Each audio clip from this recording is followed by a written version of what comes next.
Assalamualaikum warahmatullahi wabarakatuh. Perkenalkan, nama saya Lili Firmanda dengan NIM 240101110188 dari Prodi Pendidikan Agama Islam, Fakultas Ilmu Tarbiyah dan Keguruan Universitas Islam Negeri Malang Maulana Malik Ibrahim. Di video kali ini saya ingin memenuhi tugas ujian tengah semester mata kuliah Kewarganegaraan yang diampu oleh Bapak Muhammad Tulus. Baik, langsung saja di sini saya akan menjelaskan tentang geopolitik Indonesia. Baik, saya di sini akan menjelaskan tentang pertama yaitu pengertian tentang geopolitik. Secara etimologis, geopolitik berasal dari kata geo yang artinya bumi atau wilayah, dan juga dari kata politik yang itu kekuasaan atau pemerintahan. Jadi, geopolitik dapat diartikan sebagai studi tentang pengaruh faktor geografis terhadap politik dan hubungan internasional suatu negara. Berikut yaitu teori-teori geopolitik dan praktek-prakteknya.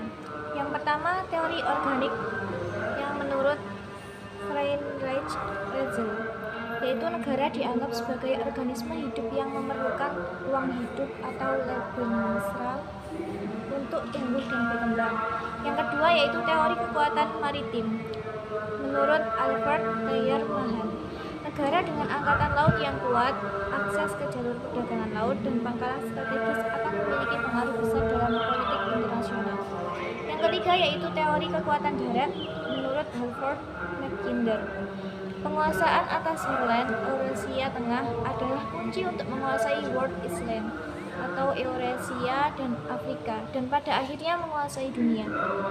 Yang keempat adalah teori Rimland atau menurut Nicholas Pigman, yaitu pengendalian Rimland memungkinkan akses ke laut dan sumber daya, serta kemampuan untuk mengendalikan Herland.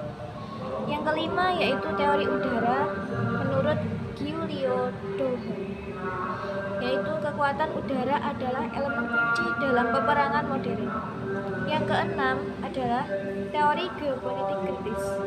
Ini menekankan bahwa geopolitik bukanlah ilmu yang objektif, tetapi merupakan konstruksi sosial dan politik yang digunakan oleh kekuatan dominan untuk melegitimasi tindakan mereka. Berikut yaitu praktek-praktek geopolitik. Yang pertama adalah menentukan batas wilayah. Nah, negara ini berupaya untuk menetapkan dan mempertahankan batas wilayah yang strategis untuk keamanan dan akses ke sumber daya. Yang kedua yaitu aliansi dan fakta pertahanan. Negara ini membentuk aliansi militer untuk meningkatkan keamanan dan pengaruh regional atau global. Contohnya adalah NATO atau NATO. Yang ketiga adalah perebutan sumber daya alam. Negara bersaing untuk mendapatkan akses ke sumber daya alam yang penting, seperti minyak, gas, dan mineral strategis. Yang selanjutnya adalah pengendalian jalur perdagangan. Nah, negara ini berupaya untuk mengendalikan jalur perdagangan laut dan darat yang strategis untuk keuntungan ekonomi dan pengaruh politik. Contohnya adalah pengawasan Selat Malaka.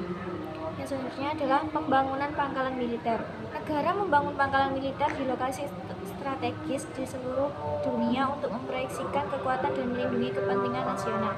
Contohnya adalah pangkalan militer AS di berbagai negara. Yang selanjutnya adalah diplomasi dan negosiasi.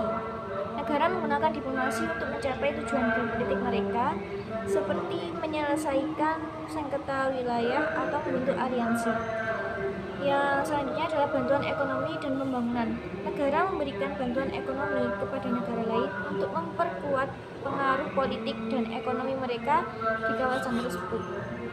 Yang selanjutnya adalah perang dan konflik. Negara menggunakan kekuatan militer untuk mencapai tujuan geopolitik mereka, seperti merebut wilayah atau menggulingkan rezim yang tidak bersahabat. Contohnya adalah invasi Rusia ke Ukraina. Selanjutnya adalah pembentukan blok kekuatan. Nah, negara-negara dengan kepentingan geopolitik yang serupa dapat membentuk blok kekuatan untuk menghadapi pesaing mereka. Contohnya adalah persaingan antara AS dan Tiongkok. Yang terakhir adalah pengembangan infrastruktur strategis. Nah, negara ini membangun infrastruktur infrastruktur seperti pelabuhan, jalan, dan jalur kereta api untuk meningkatkan konektivitas dan pengaruh geopolitik. Contohnya adalah inisiatif Belt and Road Tiongkok. Selanjutnya di sini saya akan membahas tentang teori geografis dan prakteknya. Yang pertama, teori geografis adalah determinisme geografis. Teori ini menyatakan bahwa lingkungan fisik seperti iklim, topografi, dan sumber daya alam secara signifikan menentukan perkembangan sosial, budaya, politik, dan juga ekonomi suatu masyarakat atau negara. Meskipun pandangan ekstrim dari teori ini telah banyak ditinggalkan, pengaruh lingkungan geografis tetap diakui dalam membentuk karakteristik suatu wilayah. Yang kedua adalah posibilisme. Sebagai kritik terhadap determinisme geografis, posibilisme ini menyatakan bahwa manusia memiliki kemampuan untuk beradaptasi dengan lingkungannya dan membuat pilihan yang memengaruhi perkembangan mereka. Lingkungan geografis memberikan batasan dan peluang, tetapi manusia adalah agen aktif yang menentukan jalannya sejarah. Yang ketiga adalah interaksi manusia dan lingkungan. Teori ini menekankan hubungan timbal balik antara manusia dan lingkungannya. Tindakan manusia ini memengaruhi lingkungan dan sebaliknya, kondisi lingkungan memengaruhi kehidupan manusia. Dalam geopolitik, pemahaman interaksi ini penting dalam pengelolaan sumber daya alam, isu lingkungan, lintas batas, dan dampak perubahan iklim terhadap keamanan dan stabilitas. Yang keempat adalah teori lokasi. Teori ini menganalisis bagaimana lokasi geografis suatu wilayah atau negara memengaruhi aktivitas ekonomi, sosial, dan juga politiknya. Akses ke jalur perdagangan, kedekatan dengan pusat-pusat kekuatan, dan juga posisi strategis dapat memberikan keuntungan atau kerugian geopolitik. Yang terakhir atau yang kelima yaitu teori wilayah, regional geography.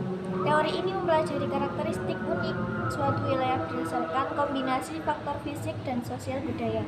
Pemahaman tentang identitas regional, batas-batas wilayah, dan interaksi antar wilayah penting dalam menganalisis dinamika geopolitik regional. Nah, selanjutnya ini praktek geografis. Yang pertama adalah mengamati dan mengumpulkan informasi.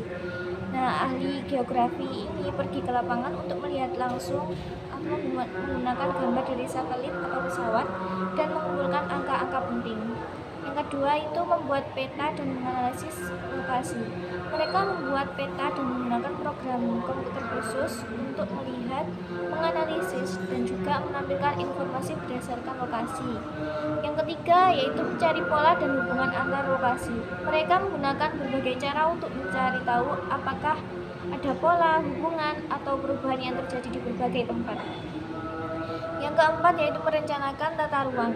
Mereka menggunakan ilmu geografi untuk membantu merencanakan bagaimana lahan akan digunakan, di mana jalan dan bangunan akan dibangun, dan bagaimana menjaga lingkungan. Yang kelima adalah mengelola kekayaan alam. Mereka menggunakan pengetahuan geografis untuk mengelola sumber daya alam seperti air, hutan, dan juga mineral agar tetap lestari. Yang keenam adalah mengajarkan geografi.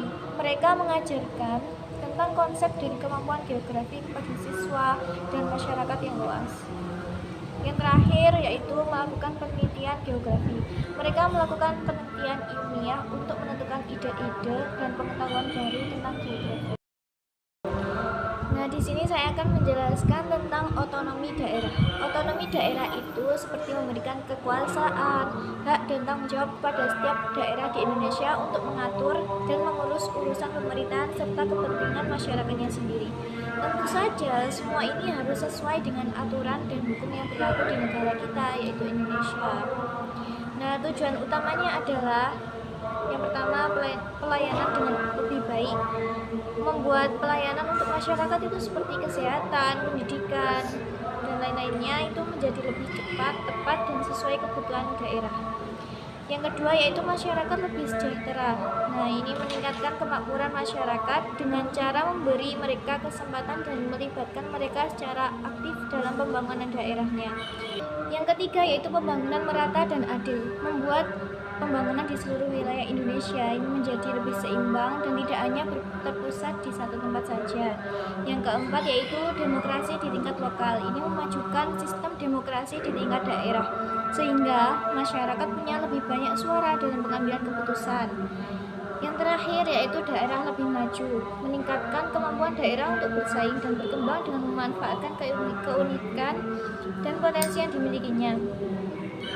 Nah, selanjutnya itu pelaksanaan otonomi daerah. Yang pertama yaitu pembagian tugas pemerintah.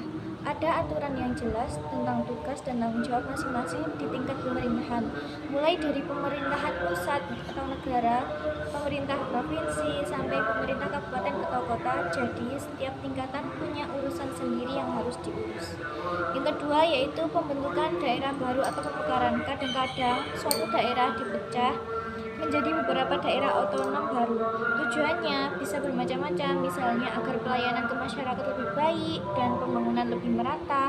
Tapi seringkali pembentukan daerah baru ini juga menimbulkan perdebatan. Yang ketiga yaitu cara pemerintah daerah bekerja. Nah, pemerintah di tingkat daerah ini atau gubernur seperti kayak bupati atau wali kota bersama dengan DPRD punya hak untuk membuat peraturan sendiri dan melaksanakan pembangunan yang sesuai dengan kebutuhan dan potensi daerah mereka. Yang keempat yaitu uang daerah.